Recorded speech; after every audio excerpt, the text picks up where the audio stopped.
अगर काल भी एक बार ललकारेगा तो रघुवंशी पीठ नहीं दिखाता है। हम तो केवल ब्राह्मण के नाते प्रणाम। तब समझ गए अरे ये तो कोई तेज तत्व है। अच्छा तो ये मेरा धनुष खींच दो। उनके पास एक धनुष था, उसे अवतारी ही खींच सकता था दूसरा। जब धनुष देने लगे तो धनुष अपने आप चला गया। अरे भाई तुम अपने आप क्यों चले गए राम के हाथ में? क्या बोले? पूर्ववर्ती से व्यक्ति को शिक्षा लेनी चाहिए ना। पहले वाला अकड़ा था तो टूट गया, अगर हम भी अकड़ेंगे तो टूट जाएंगे, इसीलिए हम बिना बुलाए चले गए ताकि बच तो जाएंगे। सियावर देत राम आपु चल गयो तो परशुराम मन जाना राम प्रभाव तक पुलक प्रफुल्लित गात। दोनों हाथ जोड़ करके प्रणाम किया और अंत में परशुराम जी ने स्तुति करते हुए क्षमहु क्षमा मंदिर दो भ्राता, दोनों भाई हमें क्षमा करो। वो जो तेज था परशुराम का धनुष के साथ वो भी राम में चला गया। सारे शस्त्र त्याग दिए हैं और काही जय जय जय रघुकुल केतु के भृगुपति बन ही गए तप हेतु। भगवान राम की जय जयकार करके परशुराम जी चले गए महेंद्राचल पर्वत पर। आज भी वो तप कर रहे हैं। इस तरह क्रोध पर क्षमा की विजय का एक ये उदाहरण है। देखो नदी के किनारे जो वृक्ष खड़े होते हैं वो बाढ़ में बह जाते हैं और घास लगी होती है, वो झुक जाने के कारण बहती नहीं है। बाढ़ कम होगी फिर खड़ी हो जाती। जो झुकता है वो बच जाता है और जो अकड़ता है वो बह जाता है। परशुराम की तरह अकड़ना नहीं, भगवान राम की तरह झुकना सीख लो। सियावर राम। भगवान राम ने अपनी क्षमा सौजन्यता के द्वारा, सरलता के द्वारा परशुराम जी के मन को जीत लिया और अंत में परशुराम जी हाथ जोड़कर क्षमा मांगकर तप करने चले।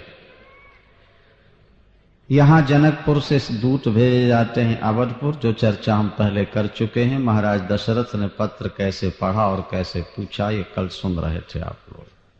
बारात की तैयारी हुई है और बारात जब चली है तो अनेक प्रकार के शुभ शकुन हुए हैं। और जब जनकपुर पहुंचे हैं, मार्ग के सभी नदियों में पुल बनवा दिए थे महाराज जनक ने।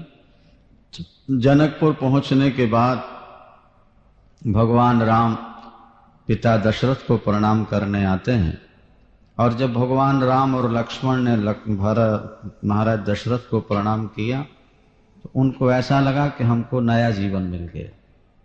सोत ही अलाय दुसह दुख मेटे और मृतक शरीर प्राण जनु भेटे।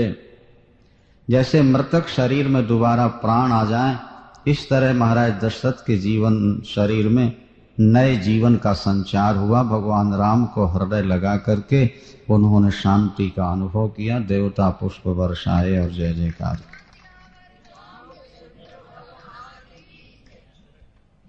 सीय कछु महिमा प्रगट दिखाई, भगवती जानकी ने फिर अपनी महिमा दिखाई है, अपना प्रताप दिखाया। जितने बाराती उतने सेवक। बारातियों को वस्तु मांगनी नहीं पड़ती। बारातियों के मन में जो भाव उठता है, हाँ, सेवक वो वस्तु पहले सामने लिए खड़े नजर आता है। ये देखिए चमत्कार। और तब सब लोग महाराज जनक की प्रशंसा करते हैं, लेकिन सिय महिमा रघुनायक जानी।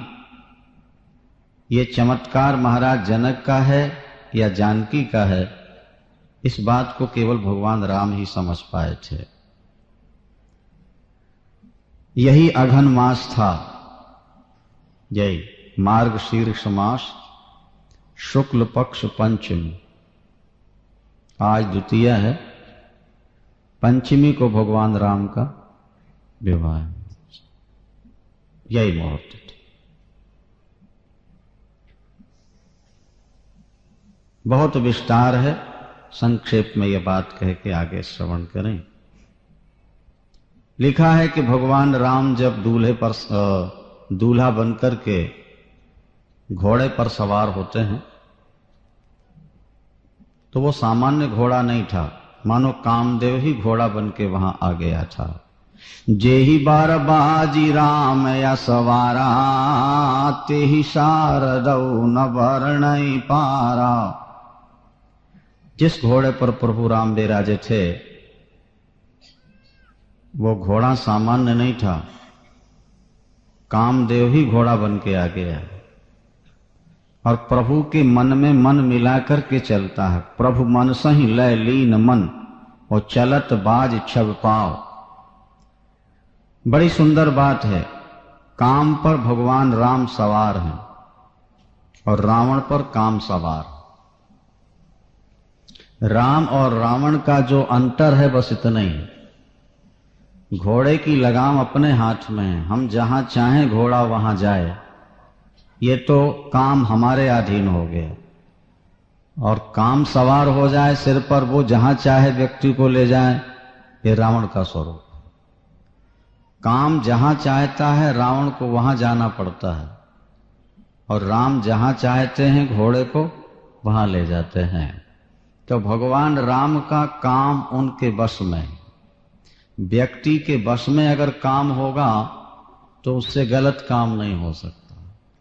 और जिस व्यक्ति को अपने काम पर अधिकार नहीं होगा उसके द्वारा गलत काम होते रहते हैं।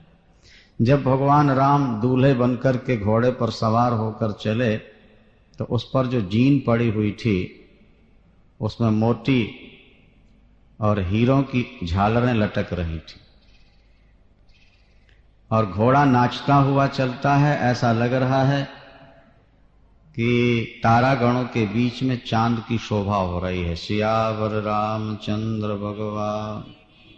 भगवान शंकर ने जब देखा दूल्हा रूप भगवान राम का, तो आज 15 नेत्र सार्थक हो गए भगवान शंकर के। भगवान शंकर के कितने नेत्र हैं? 15। 5 मुख है ना भगवान शंकर के, और 3 नेत्र होते हैं एक मुख में। तो नयन 5-10 अति प्रिय लागे, शंकर राम रूप अनुरागे। भगवान राम का दर्शन करके भगवान शंकर को ऐसा लगा कि आज हमारे 15 नेत्र सार्थक हो गए। और ब्रह्मा जी ने जब दर्शन किया तो पछताने लगे। बोलो क्यों पछताए? सामान्य लोगों से तो ज्यादा है, लेकिन शंकर से तो कम है ना। तो 8 नयन जान पछताने। ब्रह्मा जी पछता गए, हमारे पास कम है। देखो यही संसार की स्थिति है कि व्यक्ति अपने से बड़ों को देखकर दुखी होता रहता है। समझो जरा, अगर अपने से कम वालों को देखता रहे ना तो दुख नहीं होगा। जो मीडियम धनवान होते हैं वो टाटा बिरला की ओर देखते रहते हैं। वो कहते हैं उनसे तो हम पीछे हैं, कम हैं, थोड़ा और कमा लें। अरे भाई उनको क्यों देखते हो? आपसे जो ज्यादा गरीब हैं उनको क्यों नहीं देखते आप? अगर अपने से ज्यादा गरीबों को देखोगे तो ऐसा लगेगा कि उनसे तो हम अच्छे हैं। अब दुनिया भर के तो 2 ही आंखें होती हैं हर व्यक्ति की, और ब्रह्मा जी की 8 है, लेकिन पछता रहे हैं वो। खुश होना चाहिए ना कि लोग 2 नेत्रों से देख रहे हैं और हम 4 गुने ज्यादा है ना। तो 4 गुने ज्यादा होने की खुशी नहीं है, शंकर से हम 50% नहीं। समझ में आई बात? पीछे रह गए ना, पछता रहे हैं कि 8 नयन जान पछताने। कार्तिकेय के 12 मुख हैं, 6 मुख हैं, 12 नेत्र हो। तो कार्तिकेय खुश हो रहे हैं कि विधिते देवड़ लोचन लाहो। हम बड़े भाग्यवान हैं कि ब्रह्मा से 1.5 नेत्र हैं हमारे, 8 डेढ़। ब्रह्मा जी शंकर को देख के कहते हैं हमारे कम, और कार्तिकेय ब्रह्मा जी को देख के कहते हैं हमारे 1.5, हम अच्छे हैं। मतलब ये है कि अपने से पीछे वालों को देखने की आदत बनाओ। ये कथा में हमने कई बार आपको सुनाया है कि जब भजन और दान करना हो तो अपने से ज्यादा भजन दान करने वालों को देखो, तो भजन और दान का अभिमान नहीं होगा। लगेगा कि हम इतना कहां कर पा रहे हैं, हम तो बहुत थोड़ा करते हैं। समझ में आई बात? नहीं भाई, हम 100 माला जप लेते हैं तो 1000 माला जपने वाले भी तो हैं। हम 10-20 हजार देते हैं, 1,00,000 2,00,000 देते हैं, 10-20 लाख दान करने वाले भी तो हैं। तो उनकी अपेक्षा तुम कुछ भी नहीं कर पा रहे। तो अभिमान नहीं होगा और हमको ज्यादा दान कर सकेंगे। जरा समझिए। और जब दुख आए, जीवन में गरीबी आए, तो अपने से पीछे वालों को देखो, उनसे तो हम अच्छे हैं। कई बार आपको सुनाया है कि एक व्यक्ति ने दिन भर परिश्रम किया, 4 पैसे कमाए और गन्ना खरीद के चूसता हुआ जा रहा था, गाली देता भगवान को। तो किसी को करोड़ों देता है और किसी को पेट भरने भी नहीं देता। लेकिन जब पीछे मुड़ के देखा तो जो वो गन्ना चूस के फेंकता जा रहा था, एक गरीब उसको उठा के चूस रहा था। तब उसको लगा, करे परमात्मा तेरी बड़ी कृपा है, कम से कम किसी का जूठा तो नहीं चूस रहे। क्या हम जब सामने बड़े को देखते हैं तो लगता है हम बहुत छोटे हैं। नहीं नहीं, हमें भगवान ने जितना बना दिया बहुत है। अपने मकान में रह रहे हैं, आराम से भोजन कर रहे हैं और बाल बच्चों के शादी विवाह हो रहे हैं। और क्या करना है भाई? आपके पास शहर में 50 मकान हो तो केवल अभिमान होगा ना, मेरे 50 मकान। रहेंगे तो आप एक ही मकान में, और वो भी एक कमरे में रहना है, और गुजारा तो एक खाट में होना है ना भाई। सोना तो एक ही खाट में, वो भी आधी आजकल होती है, नहीं एक बिस्तर। तो गुजारा तो तुम्हारा एक बिस्तर में हो जाना है। अभिमान जरूर होगा कि हमारे 50 मकान। क्या धनवान ज्यादा रोटी खाते हैं? बोलो भाई, कि ज्यादा कपड़े पहनते हैं? धनवान गरीबों से कम खाते हैं, भूखे नहीं लगते। क्या करें? केवल अभिमान होता मेरे पास इतना धन है। इसलिए हमने कहीं कथा में कहा था कि छोटे व्यक्ति की चिंता छोटी और बड़े व्यक्ति की चिंता बड़ी होती। बड़े ज्यादा सुखी नहीं होते, बड़े ज्यादा टेंशन में रहते हैं, तनाव में रहते हैं। तो अब देखिए, ब्रह्मा जी ने भगवान शंकर को देखा कि उनके 15 हमारे 8 ही, तो पछताने लगे। और कार्तिकेय नहीं पछताए, क्योंकि उन्होंने भगवान शंकर के 15 नहीं देखे आगे, बल्कि पीछे ब्रह्मा के देखे। उन्होंने कहा उनसे तो हम बढ़िया है। बोलिए शंकर भगवान की। अगर ब्रह्मा पछता रहे तो कार्तिकेय को भी पछताना चाहिए था कि पिताजी से तो हमारे कम है। उन्होंने कहा नहीं, पिताजी को नहीं देखना है, ब्रह्मा जी से तो हमारे जाते। अच्छा, आज सुरेश बहुत प्रसन्न थे, देवराज इंद्र। गौतम श्राप परम हित माना, राम ही चितव सुरेश सुजाना। सारे शरीर में नेत्र हो गए ना इंद्र के। पहले तो श्राप मिला था, बाद में वो वरदान हो गया। तो सैकड़ों नेत्रों से देवराज इंद्र भगवान राम का दिव्य स्वरूप देख रहे थे। यहाँ देवता बाराती बनकर सम्मिलित हो गए हैं, वहां देवताओं की स्त्रियां दिव्य नारियों का रूप धारण करके रनिवास में मिल गई हैं और बड़े सुंदर मधुर गीत गा रही थी। जगह जगह आरती हो रही है, जगह जगह पुष्प वर्षा हो रही है और लोग जय जयकार कर रहे थे।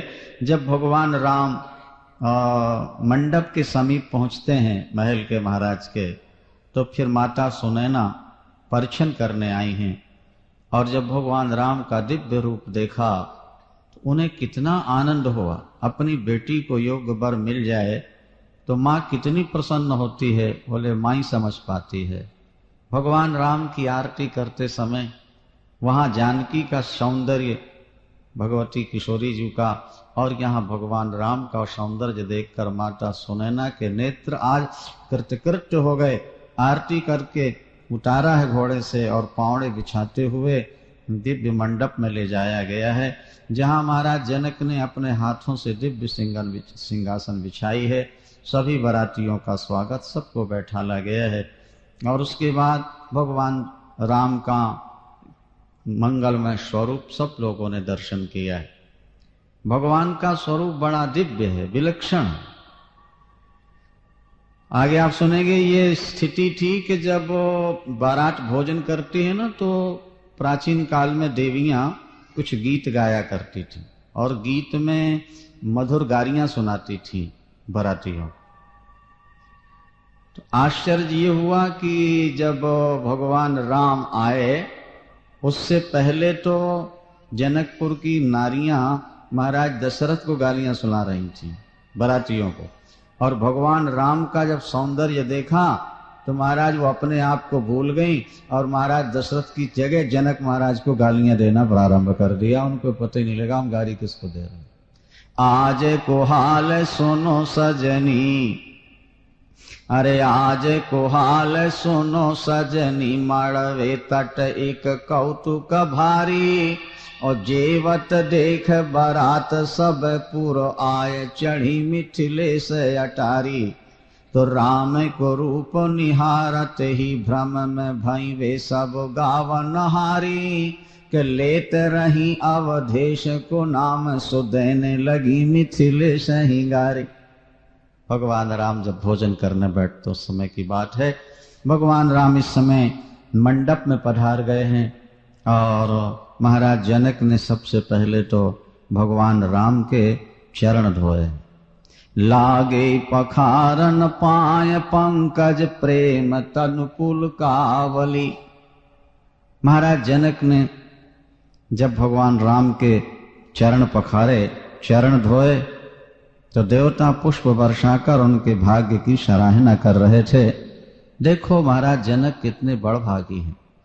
जिन चरणों का जल भगवान शंकर मस्तक पर धारण करते हैं, बड़े बड़े देवताओं को जो चरण सुलभ नहीं है, आज महाराज जनक अपने हाथों से वे चरण धो रहे हैं।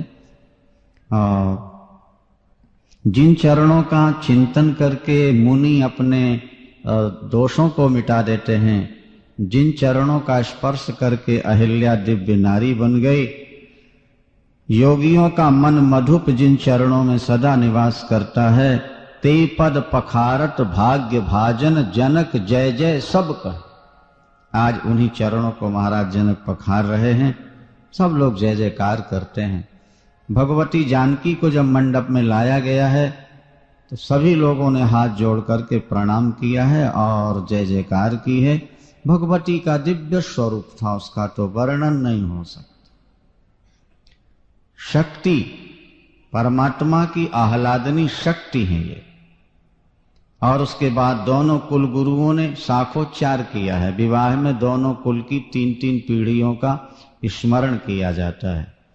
यहाँ पर भगवती जानकी जब आकर बैठी तो उनके हाथ के कंगनों में भगवान राम की मूर्ति दिखाई देती है। अब ऋषि कहते हैं जानकी जी से कि पूजन करो, तो वो हाथ हिलाना नहीं चाहती, क्योंकि हाथ हिलेगा तो दर्शन नहीं हो पाएगा, सामने देख नहीं सकते क्योंकि सभी लोग बैठे हुए हैं।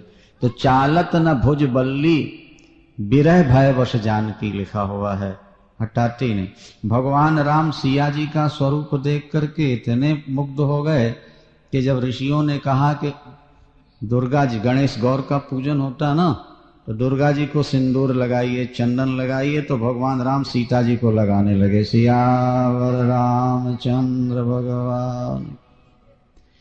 इसके बाद कारिलोक वेद विधान, कन्यादान नृप भूषण कियो। महाराज जनक ने लौकिक वैदिक रीति पूर्ण करके और कन्यादान की है। भगवती जानकी का हाथ भगवान राम के हाथों में समर्पित किया। जैसे हिमांचल ने अपनी कन्या भगवान शंकर को दी, जैसे समुद्र ने लक्ष्मी नारायण को समर्पित की, इसी तरह से महाराज जनक ने आज अपनी भगवती जानकी राम को समर्पित की है। हवन हुआ है और उसके बाद गांठ जुड़ी और परिक्रमा हो रही है। तो कुंवरी कुंवर कल भावर देही, नयन लाभ सब सादर लेही। और जायन बरणी मनोहर जोरी, जो उपमा कछु कहव सुथोरी। विवाह में प्रारंभ में जब भावरें पड़ती हैं, लावा फेरे, तो पहले लड़की आगे होती है और लड़का पीछे होता है ना। दुल्हन आगे और वर पीछे।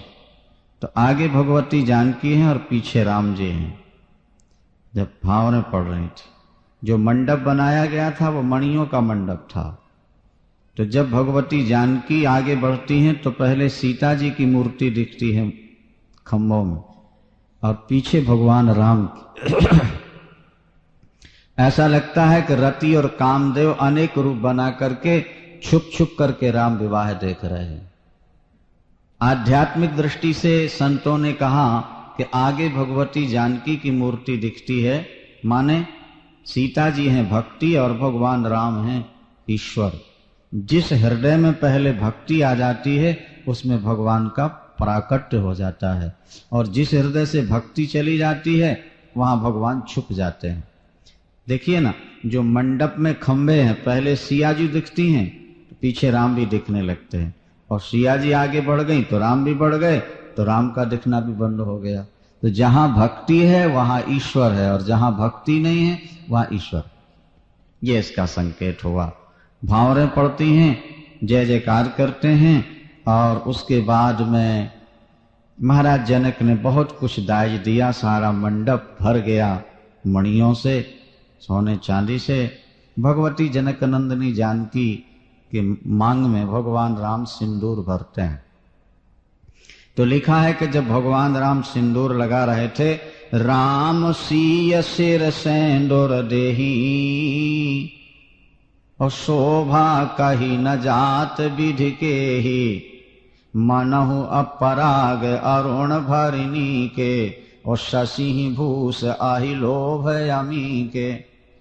भगवान राम जो भगवती जानकी को सिंदूर दान दे रहे हैं, कैसा लगता है? भगवती जानकी का मुखार बिंद चांद है और भगवान का हाथ सांवला सांवला सर्प के समान है। तो ऐसा लगता है कि सर्प कमल में पराग भर के सिंदूर चंद्रमा को दे रहा है अमृत प्राप्ति के लिए। अंगुलियां तो कमल पुष्प की तरह और हाथ सर्प की तरह। तो लगता है कि सर्प अपने मुख में कमल पुष्प लेकर सिंदूर रूपी पराग भर के वो चंद्रमा को दे रहा है अमृत प्राप्ति के लालच में। इस तरह भगवान राम ने भगवती को सिंदूर दान किया है। शास्त्र कहते हैं कि सुहागिनी स्त्री के मस्तक पर सिंदूर होना चाहिए। अब आजकल तो परंपराएं बदलती जा रही है ना सब। भगवती जानकी हमेशा अपने मस्तक में सिंदूर लगाती थी। ये सुहाग का एक चिन्ह होता है। एक बार भगवती जानकी जब सिंदूर लगा रही थी तो लिखा है कि हनुमान जी महाराज आ गए। तो हनुमान जी ने देखा कि माँ सिंदूर लगा रही, तो पूछा, माँ ये क्या है? तो भगवती जानकी ने कह दिया, बेटा इससे स्वामी की आयु बढ़ती है।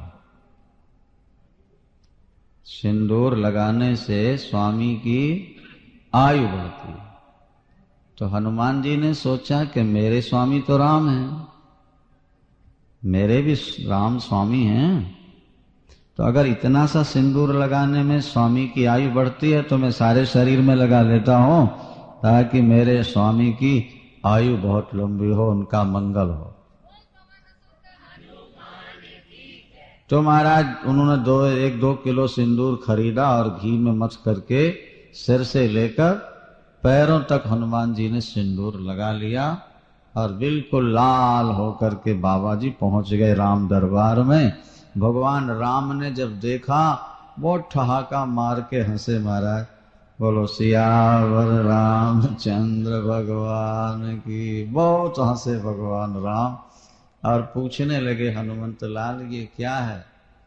तो हनुमंत लाल ने कहा कि सरकार, माँ कहती हैं सिंदूर लगाने से स्वामी की आयु बढ़ती है, तो मोरे सबुई एक तुम स्वामी और दीन बंधु और अंतर्यामी। आप हमारे स्वामी हैं। हमने सोचा सारे शरीर में लगा लें, भगवान राम ने आशीर्वाद दे दिया, जाओ हनुमंतलाल, आज के बाद जो तुम्हें सिंदूर का चोला चढ़ाएंगे उनकी सभी कामनाएं पूर्ण होती रहा करेगी। कहते तभी से हनुमान जी को सिंदूर का चोला चढ़ने लगा है। अभी भी लोग हनुमान जी को सिंदूर मंगलवार को लगाते हैं ना। कोई विशेष संकट जीवन में आए तो हनुमान जी को सिंदूर चढ़ाओ, उससे आपकी कामनाएं पूर्ण होती हैं। नहीं?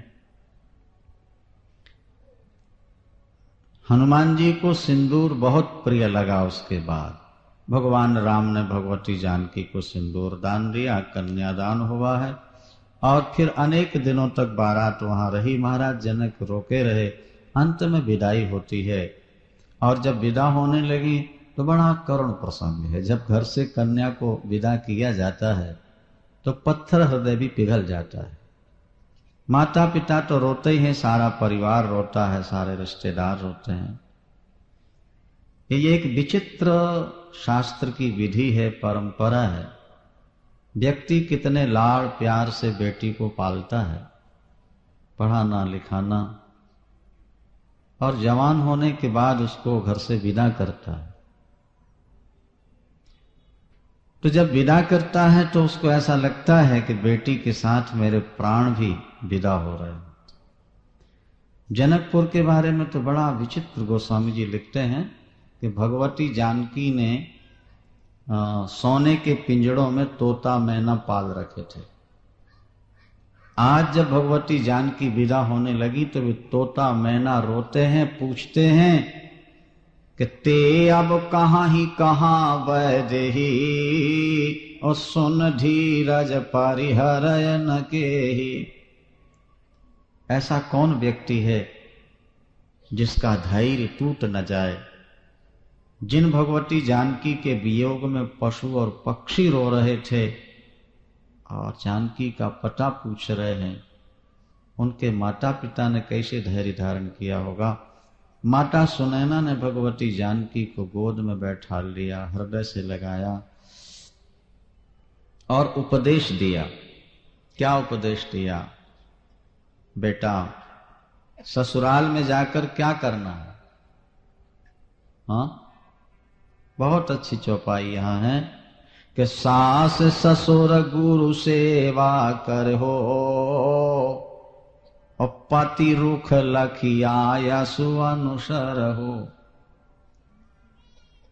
कन्या ससुराल में जाकर सास ससुर और गुरु की सेवा करे, अतिथि की सेवा करे, और पति का रुख देख करके काम। अवध में ने? और सबसे प्रथम जो बैठक हुई, महाराज दशरथ ने कौशल्या कैकेयी सुमित्रांबा को बुलाया। चारों बेटे, चारों बहुएं, महाराज दशरथ, तीनों माताएं बैठी। महाराज दशरथ ने कौशल्या जी से क्या कहा? रामायण पढ़कर महाराज दशरथ ने बड़ा सुंदर उदाहरण दिया। वो कहते हैं कि बधू लरकनी पर घर आई, ये बधू लरकनी पर घर आई, के राखे हु पलक नयन की नाय। देखो कौशल्य, ये बहुएं अभी छोटी छोटी हैं, लरकनी छोटी छोटी हैं। सियावर रामचंद्र भगवान, कितना सुंदर दृष्टांत दिया महाराज दशरथ ने। बधू लरकनी पर घर आई। देखो कौशल्य, ये छोटी छोटी बेटियां दूसरे के घर से आई हैं, नहीं? इनको कैसे रखना है? बोले राखे हो पलक नयन की नाई, जैसे पलक आंख की रक्षा करती है। जरा आंख के सामने कोई चीज आए पलक बंद हो जाती होते हैं। क्यों बंद होते हैं? मानो पलक कहते हैं हमें दंड दे लो, लेकिन हम जिनकी रक्षा में नियुक्त हैं उनको कष्ट नहीं। कोई आपके सामने अंगुली ऐसे हिलाए ना आंखों के सामने, ये कह दे कि हम आंखों को चुभाएंगे नहीं, आंखों में अंगुली चुभाएंगे नहीं, खाली यूं करे ना, तब भी आपके पलक बंद हो। आपको ये मालूम है कि ये व्यक्ति हमारी आंख में अंगुली चुभाएगा नहीं, पर वो जब यूं अंगुली हाथ करेगा तो आंख बंद हो। माने पलक इतने सावधान रहते हैं कि जरा सा खतरा मालूम पड़ा और वो बंद हो। महाराज दशरथ कहते हैं कि तुम्हें पलक बनना है और बहुओं को आंख बनाकर। अच्छा, ऐसा नहीं कि महाराज दशरथ ने कह दिया और कौशल्या जी ने यहां से सुना इस कान से और उस कान से निकाल लिया ना। जो महाराज ने कहा अक्षरशः उसका निर्वाह किया। सुनिए जरा।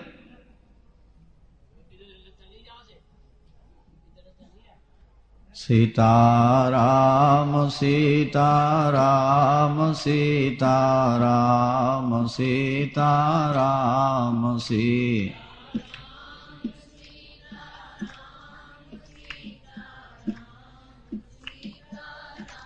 कैसा निर्वाह किया जरा देखें तो आप। विवाह के 12 वर्ष बाद वनवास हुआ है, ऐसा रामायणों में लिखा है। विवाह के 12 वर्ष और जब प्रभु राम जाने के लिए तैयार होते हैं और भगवती जानकी भी आकर कौशल्या मां के चरणों में प्रणाम करती हैं कि मां मुझे भी आज्ञा दे दो, तो राम वनवास में कौशल्या मां उतनी नहीं रोई जितनी सीता का वनवास देख करके रोई। ये जा रहे हैं और ठीक वही बात दोहराई है। महाराज दशरथ ने कहा था ना कि राखे हो नयन पलक की नहीं, वहां चौपाई लिखी है कि नयन पुतारी कर प्रीति बढ़ाई, नयन पुतारी कर प्रीत बढ़ाई, राख्यों प्राण जान की लाए, और जीवन मूर जिम जुगवत रहूं, दीप बाती नहीं तारन। कहा मां कौशल्या बहुत रोई, ललन तुम जा रहे हो बेटा, जाओ, तुम राजकुमार हो, बचपन से तुम जंगलों में घूमते रहे शिकार के लिए, दुष्टों के संहार के लिए, तुम तो वन में रह सकोगे, पर मेरी बिटिया सीता कैसे रहेगी? ये तो घर में बानर का चित्र देख ले तो कांप जाती है, चीख पड़ती है, जंगल के विशालकाय जानवरों को देखकर कैसे प्राण बचाएगी? मैंने इसके नीचे हमेशा कालीन बिछवा के रखी, जहां जहां सिया जी को जाना होता था ना, वहां कालीनें बिछी रहती थी। 12 वर्ष में कभी जानकी को जमीन पर पैर नहीं रखने दिया माता कौशल्या ने, कभी दीपक की बत्ती बुझाने के लिए नहीं कहा। पालंग पीठ ताजी गोद हिंडोरा, पालंग पीठ ताजी गोद हिंडोरा, कसिया नदीन पा गया वनी कठोरा। मां कौशल्या ने जमीन पर पैर नहीं रखने दिया। क्यों? बोले पृथ्वी कठोर है, मेरी बहू रानी सिया के चरण बहुत कोमल है। हमेशा पलंग पर बैठाल के रखती थी, हिंडोले में बैठाल के झूले में कौशल्या जी स्वयं झुलाती, लोरियां देती, और कभी कभी गोद में बैठालती। महाराज दशरथ की ये शिक्षा हमें आपको ध्यान में रखना है। अब आगे की कथा बढ़ाते हैं क्योंकि समय थोड़ा सा है। विवाह के 12 वर्ष बाद रामनवमी का पावन दिन था। महाराज दशरथ सभा में विराजमान हैं, मुकुट टेढ़ा हुआ, दर्पण लेकर देखते हुए उसको सीधा किया, और जब दर्पण में देखा तो कान के किनारे के बाल सफेद। किनके? महाराज दशरथ।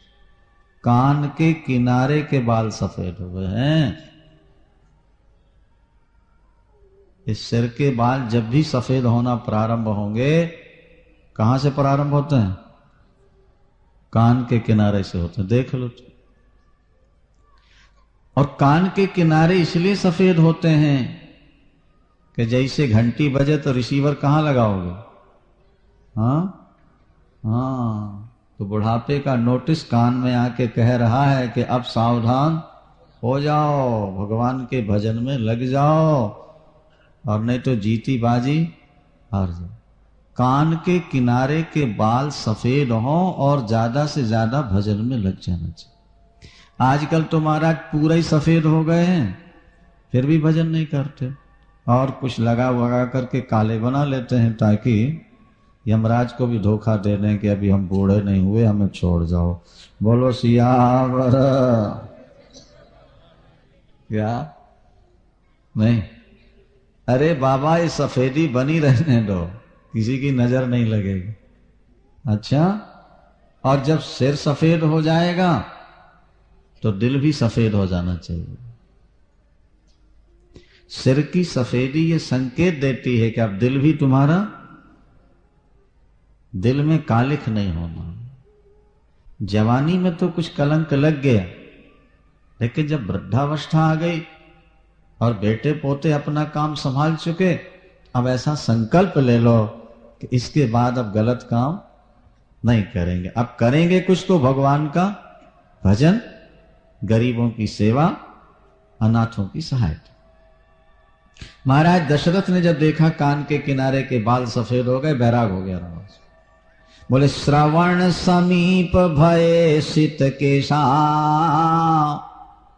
श्रवण समीप भये सित केसा, मनहु जरठ पन यस उपदेशा, केन्द्रप जुवराज राम कह देहु, और जीवन जन्म लाभ किन लेहु।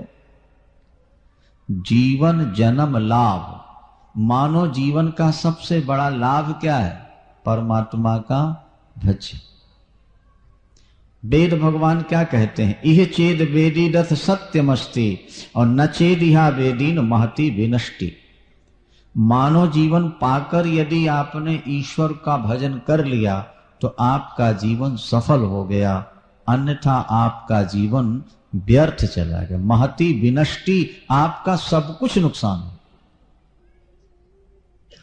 क्योंकि भजन की पूंजी ही आगे आपके साथ जाने वाली है। क्या भाई? एक बच्चा फुटपाथ पर पैदा होता है, गरीबी नहीं का, और दूसरा एक अरबपति के यहां पैदा होता है, राजा के यहां पैदा होता है। अभी नए कर्म तो कुछ किए नहीं दोनों ने, हाँ, नए कर्म किए नहीं, तो फिर एक गरीब के घर पैदा क्यों हो रहा है और दूसरा अरबपति क्या क्यों होता है? भगवान ने बना दिया। इसका मतलब भगवान पक्षपाती है, एक को गरीब के यहां भेजता है और दूसरे को, एक को कुरूप बना के भेजता है, दूसरे को सुंदर बना के भेजता है। नहीं, परमात्मा पक्षपाती नहीं है। फिर ये विषमता क्यों है? बोले काहू न को सुख दुख कर दाता, निज कृत कर्म भोग सब भ्राता। पहले जन्म में जैसे कर्म किए थे वैसा इसमें हमको जन्म मिल गया, अब इस समय जैसा करेंगे आगे मिलेगा।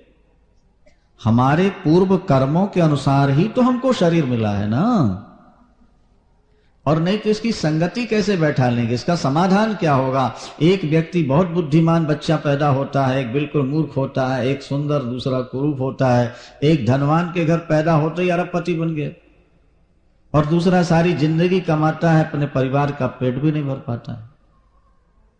इसका समाधान क्या है? ऐसा क्यों?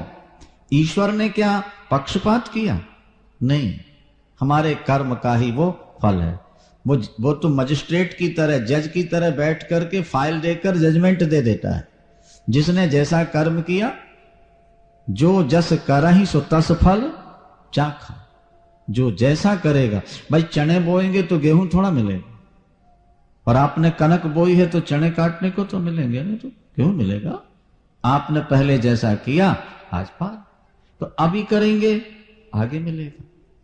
कुछ करो, सारी जिंदगी बच्चों में आप लगा दोगे, धन कमाने में लगाओगे, तो मृत्यु के बाद ये धन साथ जाएगा या बेटे साथ जाएंगे?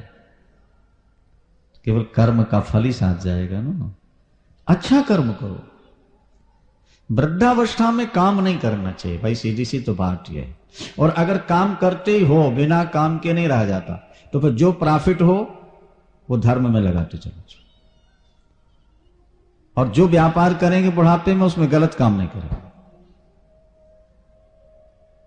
ये शर्त होनी चाहिए। या तो कर्म करो ही नहीं, और करना पड़े तो जो प्रॉफिट हो, चाहिए तो कि पूरा धर्म में लगाओ, नहीं तो आधा तो कम से कम लगाओ। और दुनिया में देखने को यह मिलता है कि जवान जितना दान कर लेते हैं, बूढ़ा उतना नहीं कर पाते। बोलो वृंदावन। क्या एक सेठ ने एक सेठानी को 51 रुपये दिए कि चढ़ा दो।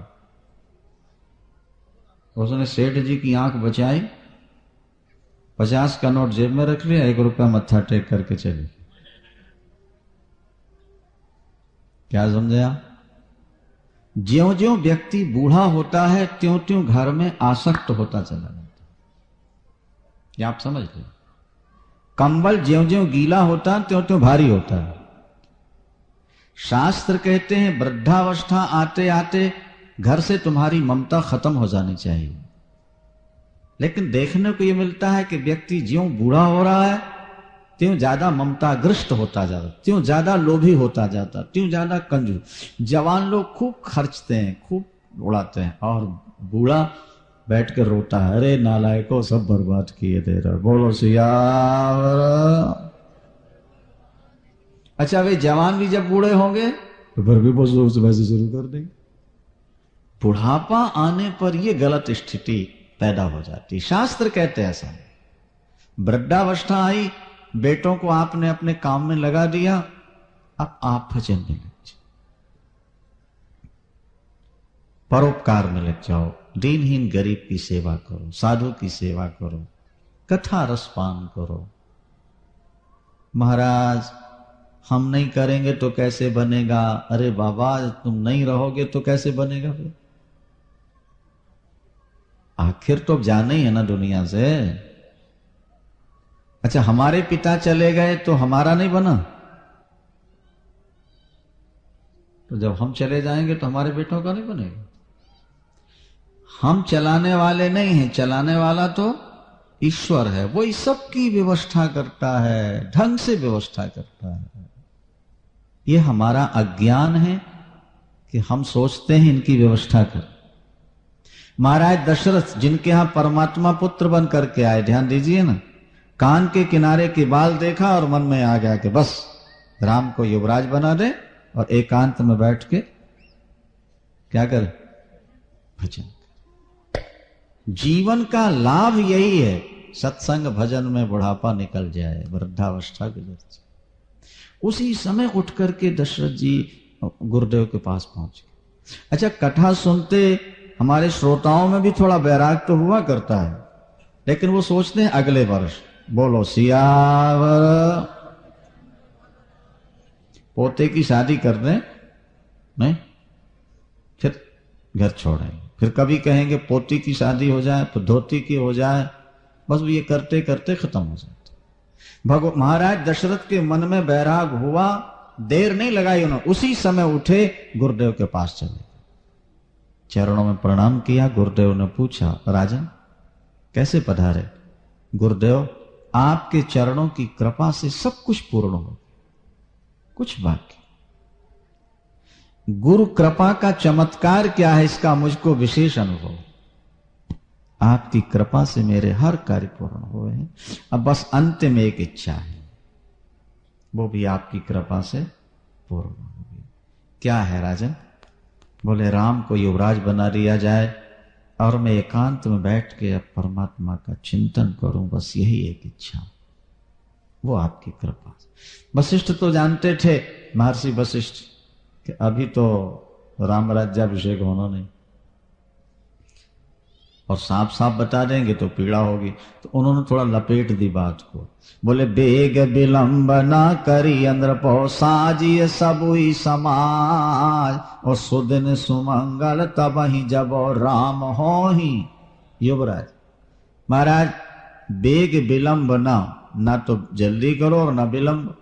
वो दिन बड़ा मंगल में होगा जब राम सिंहासन पर बैठेंगे। महाराज दशरथ ने सोचा कि स्वीकृति मिल गई। आए, पंचों को बुलाया और कहने लगे कि जो पांच ही लागे मतनी का, तो करहु हरस ही रामई। ठीक है, अगर पंचों की अनुमति हो तो राम को युवराज बना दिया जाए और मैं एकांत में बैठ के भजन करूं। आप लोग ध्यान से बात को समझेंगे। व्यक्ति के जीवन में योजनाएं बहुत बढ़िया होती हैं। व्यक्ति सोचता बहुत अच्छी अच्छी बातें हैं, लेकिन पूर्ण नहीं हो पाती। किसी किसी की पूर्ण होती है, और जब पूर्ण ना हो तो समझ लेना हमारे जीवन में कोई कमी है। हम जो सोचते हैं अगर वो नहीं हो रहा तो वो हमारे जीवन में किसी कमी का संकेत। महाराज दशरथ क्या सोच रहे हैं? राम को राजा बना के नहीं, और मैं भजन करूं। ये योजना सफल हुई? नहीं हुई। क्यों नहीं हुई? उसका कारण था। उसका कारण यह था कि वृद्धावस्था में भी महाराज दशरथ कैकेयी के प्रति बहुत ज्यादा आकर्षित थे। अगर कैकेयी के प्रति बहुत ज्यादा आकर्षण ना होता, इच्छा पूर्ण हो जाती।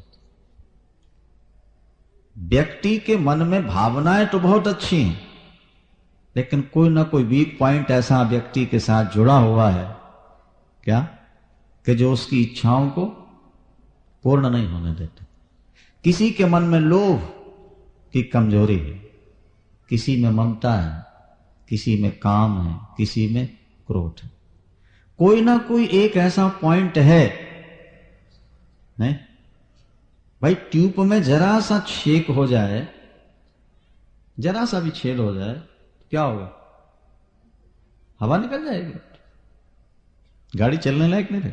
भाई ज्यादा हो जाए तो तत्काल निकल जाएगी, थोड़ा हुआ तो थोड़ी देर बाद निकल जाएगी।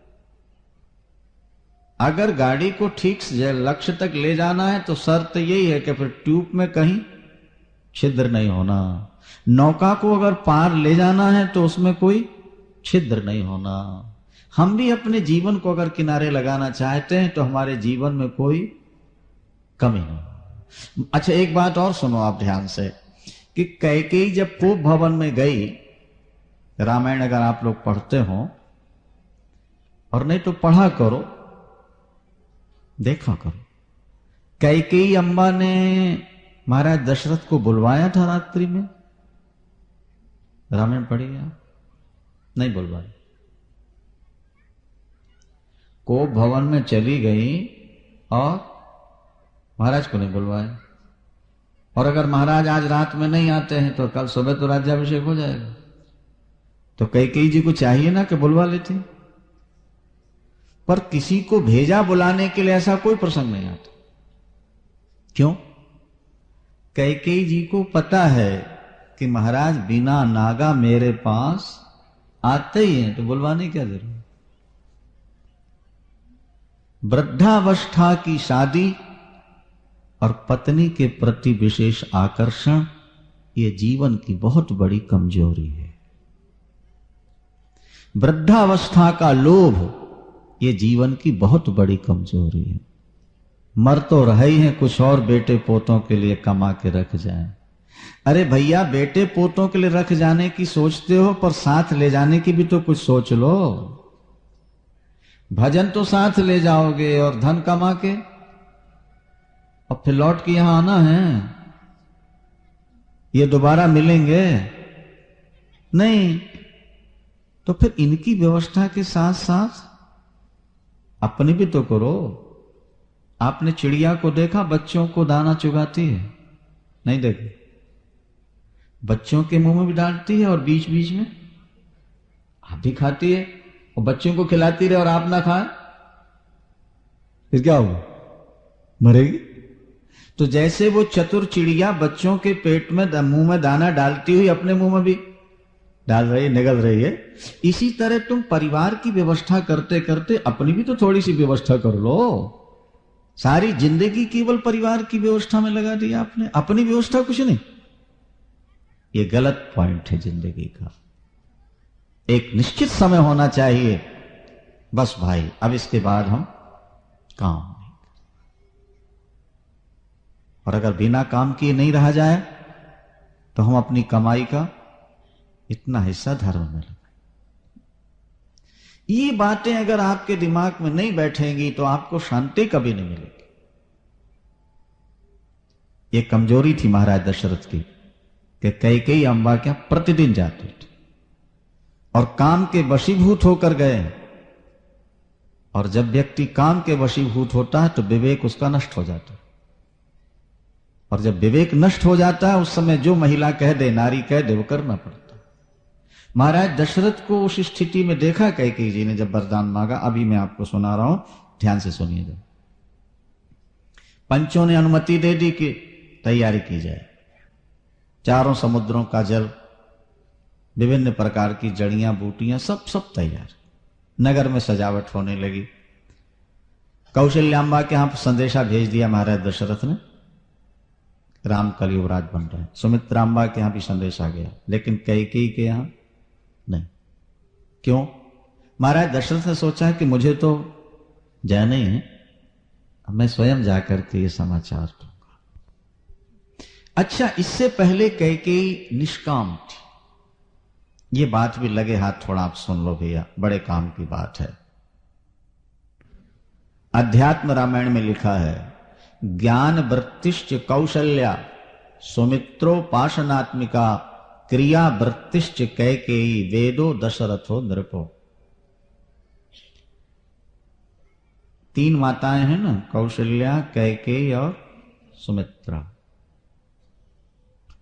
कौशल्या जी हैं ज्ञान वृत्ति और सुमित्रा जी हैं उपासना वृत्ति और कैकेयी है क्रिया वृत्ति। ज्ञान, उपासना और कर्म, ये तीन कांड है ना वेदों के।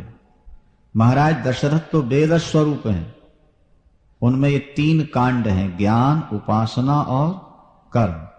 अच्छा, ज्ञान के 4000 मंत्र हैं, उपासना के 16000 हैं और कर्म कांड के 80,000 मंत्र हैं। ज्यादा किसके हुए?